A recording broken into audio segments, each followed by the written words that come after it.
hal-hal yang dapat membatalkan wudhu. Ya, ingat ya. Hal-hal yang dapat membatalkan wudhu, yang pertama itu buang angin atau kentut kalau bahasa kita ya. Yang apa nak? Kalau kentut maka wudhunya batal ya. Dan apabila sudah kentut harus wudhu ulang atau wudhu kembali. Nah yang kedua yang dapat membatalkan wudhu itu yaitu buang air kecil.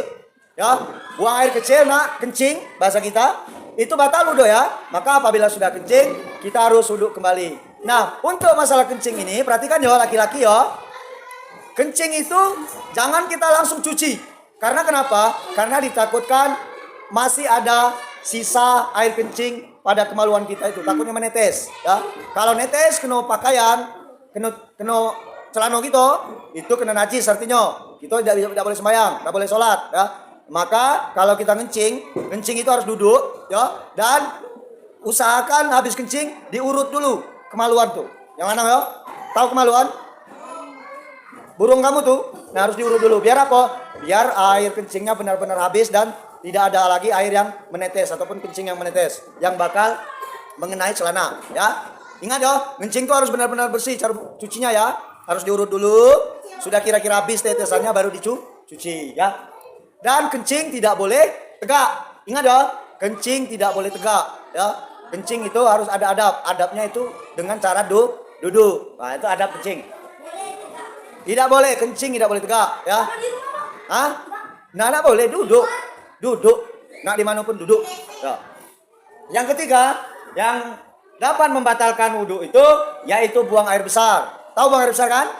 Nah, kalau kamu atau buang air besar, maka wudhunya batal. Kalau nak sholat harus wudhu lagi. Yang keempat yang dapat membatalkan wudhu menyentuh kubul atau dubur dengan telapak tangan. Nah, nyentuh kubul atau dubur ini artinya megang kemaluan kita. Tahu kemaluan? Nah, kalau kita terpegang kemaluan dengan telapak tangan kita, telapak tangan ini, maka wudhu kita batal, harus wudhu lagi. Ya, walaupun tidak sengaja ya, tetap saja batal, harus wudhu lagi. Yang selanjutnya yang dapat membatalkan wudhu menyentuh lawan jenis yang bukan muhrim. Contoh, kita nyentuh kawan kita cewek, ya. Itu tidak boleh, batal. Yang tidak batal itu kita nyentuh mak kita kalau yang lanang ya. Kalau yang tino kita nyentuh bapak kita. Atau kita nyentuh ayu kandung, yang tino ya. Atau yang lanang ya. Atau yang tino nyentuh kakak kandung walaupun laki-laki. Itu tidak batal ya. Ingat ya, kalau nyentuh orang lain yang tidak ada hubungan muhrimnya, maka itu batal. Yang selanjutnya yang dapat membatalkan wudhu yaitu tidur. Kenapa tidur dapat membatalkan wudhu? Nah, karena ditakutkan pada saat tidur itu kita ada kentut.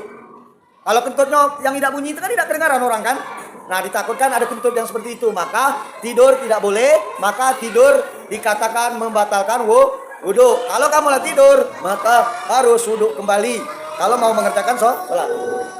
Yang selanjutnya yang dapat membatalkan wudhu yaitu hilang akal atau gila. Sudah pasti ya, yang namanya orang hilang akal ataupun gila maka wudhunya batal.